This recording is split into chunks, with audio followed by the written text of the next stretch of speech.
Great. So, hello everyone, thanks for the introduction. So I'm indeed going to talk today about this paper called the Continued Prevalence of Dichotomous Inferences at Chi, in collaboration with Pierre from Abbas in Rio.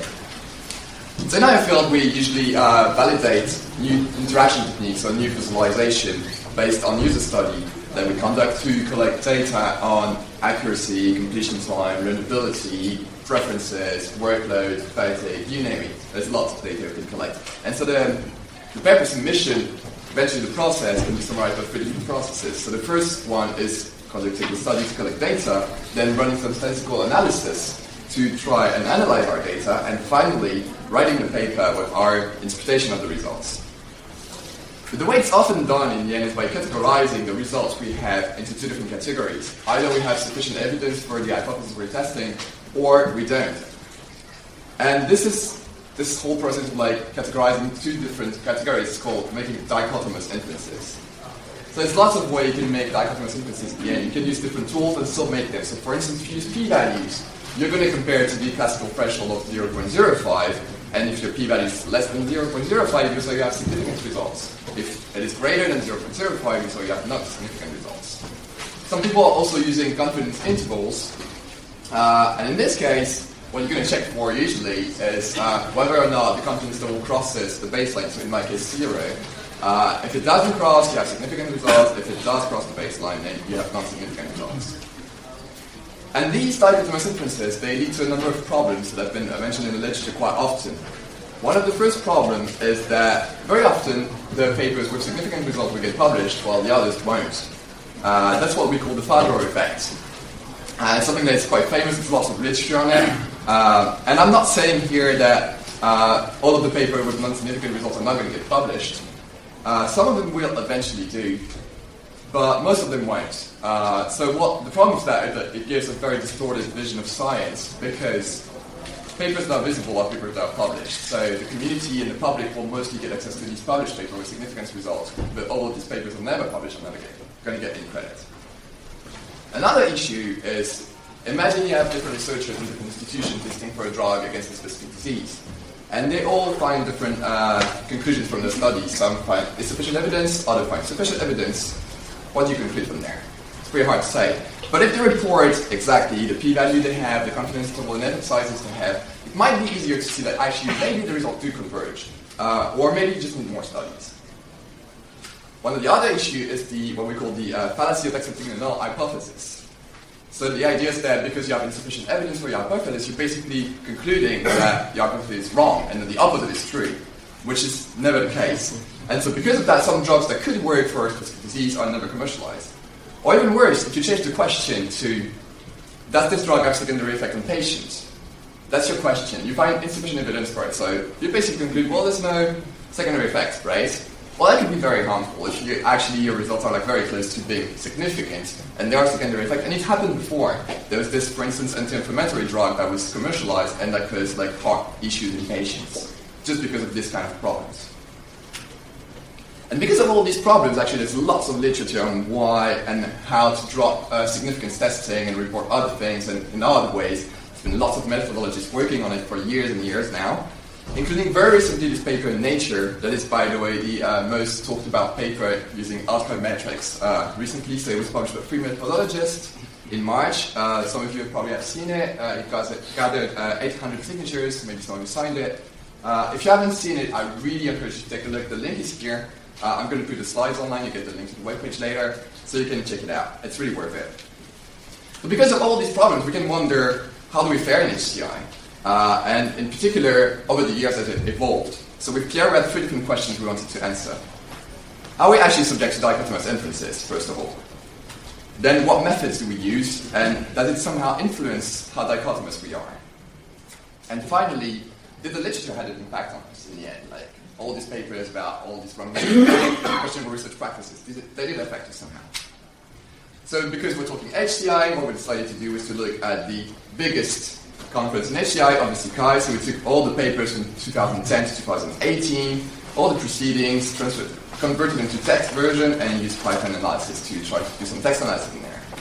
So the first question, what do we report at Chi? So for that we used a couple of search strings in the papers. So we looked for p-value inequalities with these search strings, p less than, p greater than, for exact p-value reporting with p equal to, and for confidence interval, obviously with confidence interval and Persian CI. And then we categorize paper depending on what they report. So if a paper only report p-value inequality, it's an inequality p-value reporting paper only. If a paper only report exact p-value, it's an exact only paper, with the exception of very small p less than threshold, because we consider that if someone reports p less than 0.001, it's a standard to say like, okay, it's almost exact, it's just too small not to care actually. But there are some cases where paper reports both, and in this case we categorize them as ambiguous. And so here are the results. So you see all the papers published over the years. So we consider all papers, not just papers with a study, right? So some papers in this gray that don't use p-value actually don't have a study, so that makes sense they don't use p-value as well. So you see that the proportion of paper using p-value is actually quite high in total, like around 50% over the years. But we see something that's quite nice. It's that the inequality reporting only is dropping over the years. So that means that people place more and more importance in at least reporting exact p-values so that everyone reading the paper could make their own inference on what the results are. Similarly, we see that the trend for exact p-value reporting only is getting higher, but then most papers actually report a combination of both. About confidence interval, we also see like some nice improvement here. We went from 6% in 2010 to 15% in 2018, showing that people actually do care about effect size now a bit more. So that's kind of good news. But if we look now at this question, are we dichotomous in our results interpretation? So that was a tricky question. So we had a complicated process to answer that. So we took the text version of all the papers again and tried to compile a list of trigram containing significant or significantly. What we did is basically look for these two words and report them with the word that precedes them and was just after them with the number of occurrences in all the papers. So you see here an example. It's just like 3 examples of trigrams we could have found with random numbers. But the list was actually huge, with more than 10,000 trigrams. So because we wanted to manually analyze them, we couldn't get that with like 10,000, so we decided to remove all trigrams with less than 3 occurrences, getting to a list of 1,250 trigrams. And we manually colored them to check whether or not they actually do correspond to statistical results or not. Because you can see here in this first example, no significant difference. We're probably talking about statistical results interpretation. But the next one here, significant other, is probably unlikely. So we did a manual coding, Pierre and I, both separately, and then we tried to combine it with a logical AND. So when both of us added true, it was true. When both of us added false, it was false. And when one of us only added true, we decided to go for false just to err on the side of caution. So with that, we had a list of likely significance language trigrams that we used to process the papers again to find which paper used them, and to compile a list of paper containing this likely significance language. So coming back to the question, are we dichotomous in our results interpretation? These are the results. So we distinguish in this figure the use of statistically significant, which is non-ambiguous. We know for sure that this is something talking about statistical results. And the list of trigrams that we use is on the top, light red. So we see something that is not as optimistic as before. Approximately 50 papers seem to use significant language.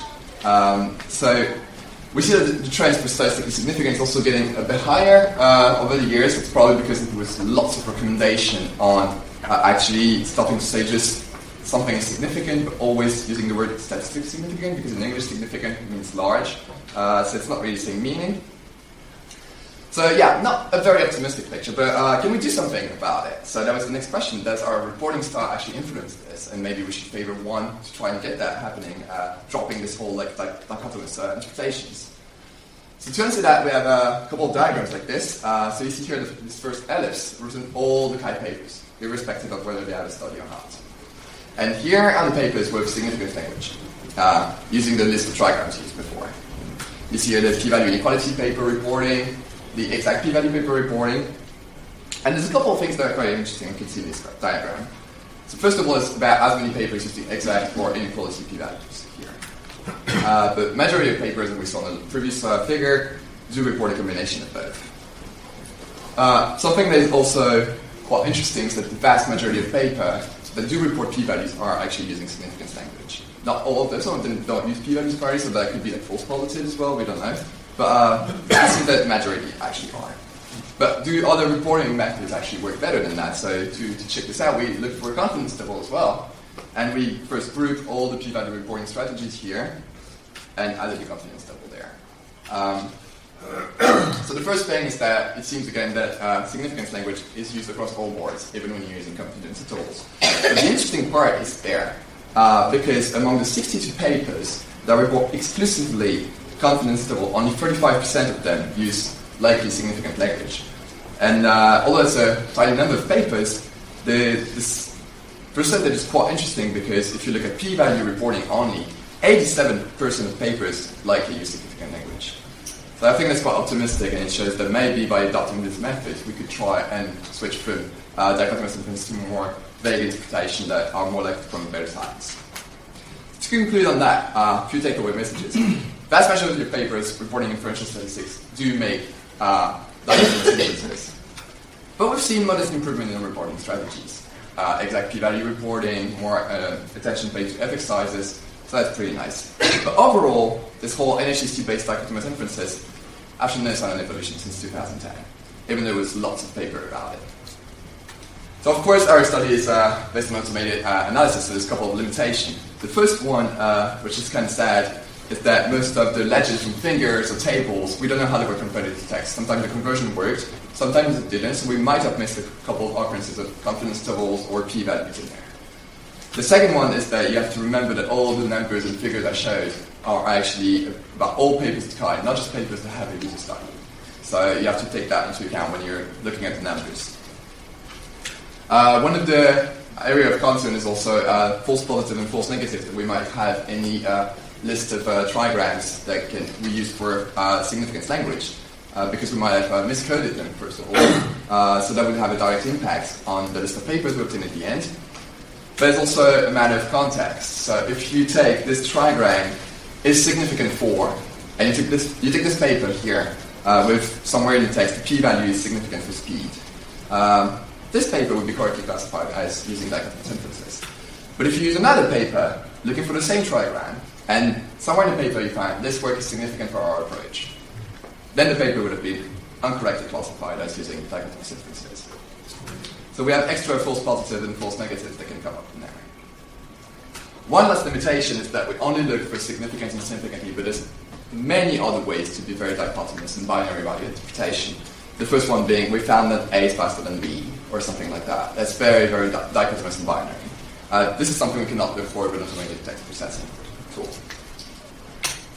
So for future work on that topic, there's a couple of things we would like to try. So the first one being, can we actually improve our automated analysis to reduce the number of false positives and false negatives we have in there? We have tried to find a couple of solutions, we have tried to estimate the number of false positives and negatives we have, but it's a bit tricky. So we also considered using manual analysis, and for that I'm going to need your input actually, because if we do manual analysis, obviously we cannot go through a list of 4,000 something papers, and we cannot read even like a portion of them completely, so we would like to focus on some specific sections. So I put this link here so that you can actually go on a small Google form that's just asking you, where would you look on that paper? Like on the paper to see if it, like offers are dichotomous or not. Where would you look? Is it the abstract, is it the conclusion, is it the result, is it the discussion? We have a couple of inches, but we don't know what people actually do pay attention to when they do some related work searches, for instance. Finally, we also plan on getting some writing guidelines for papers so that people can be less dichotomous in their interpretation. That's something that came up with the review process at Alki, that most people were like, yeah, that's a very interesting problem, but how do we solve it now? Because it's not in the paper. So we had a page limit, obviously, we couldn't squeeze everything in there. There's a couple of pointers already on, some of you might know this page, the bad stat from Abbas. I'm going to put the link at the end. So it's basically a list of papers on statistical interpretation, statistical analysis. And at the end of it, there's a list of papers that were published in major conferences without using NHST dichotomous inferences, or even some of them without using p-values. So you can look at it, look at how people interpreted these papers, their results in these papers, and maybe get some inspiration from that. So that's it for me. Thanks very much for the attention. The links are there if you want to use them. If you don't have time to talk to me, you have some ideas, you can shoot me an email, contact me on Twitter, a couple of options available. Thank you very much.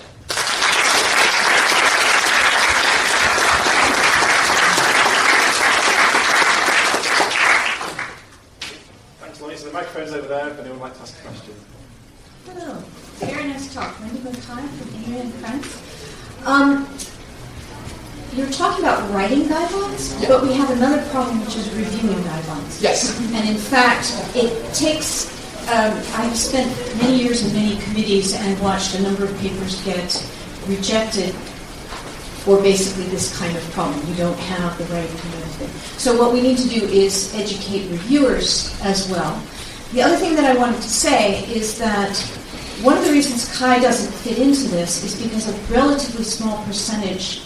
It's sort of interesting to see that of the percentage of papers that are in the gray area is large, suspiciously, right? But it's because we're not always dealing with cause-effect relationships in the kinds of studies we do, and that qualitative effects are extremely important. And so it's not just the dichotomous relationship in the reporting of quantitative measures, but also the sort of larger picture that we need to be looking. So that's more of that's not really a question as I think about it. It's more just a comment on the fact that it's there. But anyway, so I urge you to not just have writing guidelines, but also reviewing guidelines, and then we have to figure out how to make the Chi process take that into account. Yeah, I totally agree with the second comment. On the reviewing comment, that's also a problem that I faced myself a couple of times submitting papers and not using statistically significant, or not being very dichotomous in my interpretation. Even when I get a very, very small p-value, I tend to err on the side of caution, saying things like, it seems that this method could be better than this one on this aspect. And I've got lots of reviews back saying, well, this is not really something I'm looking for at this conference. We want sure results. So if you're not using this language, you're out. I'm like, well, okay, I'm out. I'll submit somewhere else.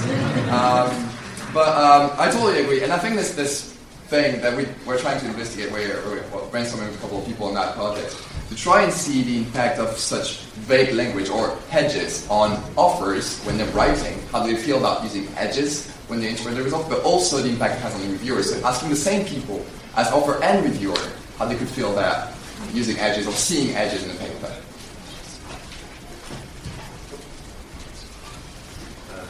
Max at University of Michigan. Thanks for the great talk. To follow up on the guideline point, so I'm one of the members of the Transparent Statistics NHCI group. We have a website, transparentstatistics.org.